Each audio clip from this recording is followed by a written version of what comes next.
The fact that LeBron is playing at this high of a level in year 15 has me thinking. I'm not saying he's the greatest of all time for the traditional reasons like rings or accomplishments or stats. I really do think there may be a legitimate case for him as the greatest of all time when it's all said and done. Stay tuned. DJ Khaled.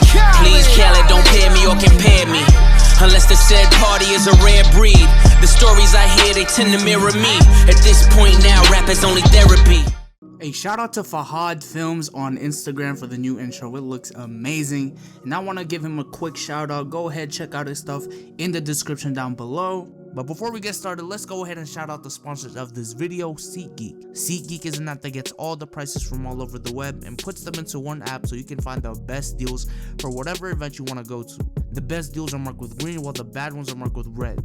You can even see what your seat looks like before you go. And you can use code DSOULS for $20 off your first purchase. Okay, you know I've been adamant the past couple of weeks about LeBron not being the GOAT. You know, I just think right now him and MJ are so close statistically that you do have to look at the winning. And I give the edge to MJ because of that. But I honestly see a real argument. And no, it's not rings. No, it's not because it's a team game and LeBron and he's a better all-around player. None of that. I think you can make a legitimate argument for LeBron being the GOAT because of how long he's been in his prime as one of the top 3 players in the world. Look, I think in terms of legacy and memorability and having no weaknesses in your resume, I really don't think LeBron will ever pass MJ in that case. I think most people have already made up their mind whether or not LeBron can catch MJ in legacy, primarily based on his finals record. But I really do think there's something to be said about maintaining a level of excellency for such a long period of time, especially to this degree. And I don't think anyone's done it as good as LeBron. Yes, there have been Iron Men in the league like Kareem, who played 19 years, playing 65 plus games every single year till his last year,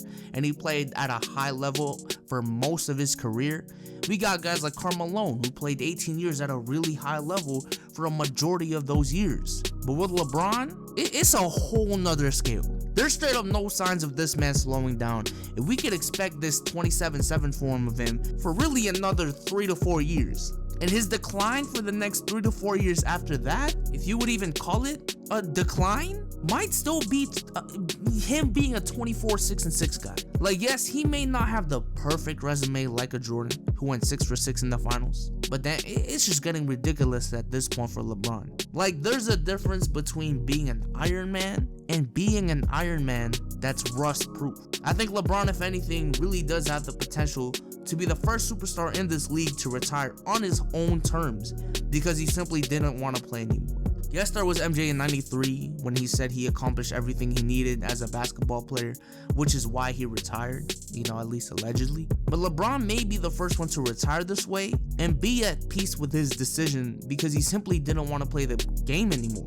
Because typically for these legends, once they reach their mid to late 30s, either age catches up to them and they simply can't perform at the level they used to play at, like a Dirk Nowitzki right now, or, you know, with guys like Kobe, injuries kind of just force them to retire. But like I said with LeBron, none of these really seem to apply, and it doesn't look like they're gonna apply anytime soon.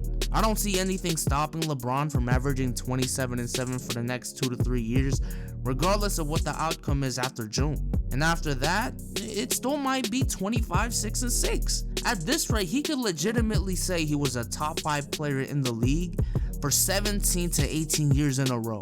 The best in probably 12 to 13 of those years, if not more. And that, sir, is something no other player in NBA history can say. No other player. Now let me reiterate, this to me would be the most logical argument for LeBron that would make sense and distinguish him from the rest. Because with legacy and rings, I just don't think he'll be MJ, who went 6 for 6 in the finals with 6 finals MVPs. Now that he has finals losses, like I said, most people have already made up their mind on that topic.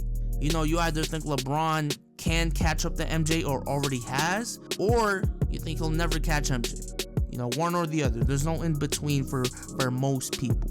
And as far as stats and totals, look, to me, looking at totals to justify how good a player is just ridiculous, especially when you're comparing someone, because there are so many factors that go into it. Era, play style, you know, the help, how much, you know, the later years or the rookie years affect their career stats. It's just insane. The same thing goes with per game career stats and stuff like that. There's just too many factors that go into that. But what you can't take away from LeBron is how he compares to the rest of the talent in the NBA on a year-to-year basis, and how he's maintained this level of excellency of being a top 5 player for so long with basically no breaks, because he's never had to retire.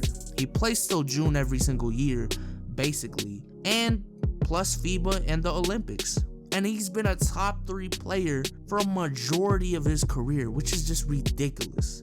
So I think this is the best real case for LeBron as the greatest of all time when it's all said and done. I don't know, man. Maybe I'm bugging. Let me know what you think in the comment section down below, and I am out. Peace. Oh, and before I forget, while y'all are still here, go ahead, check out Hoop Talk City on Instagram. It's run by me, Dom from the HTP podcast, and some other guys from the HTP Discord.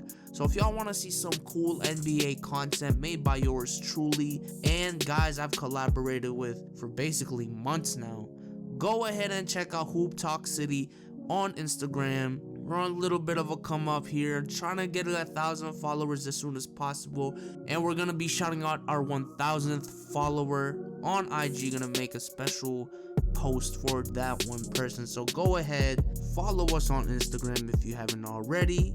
Hoop Talk City, and I am out. Peace. Thanks for watching this video.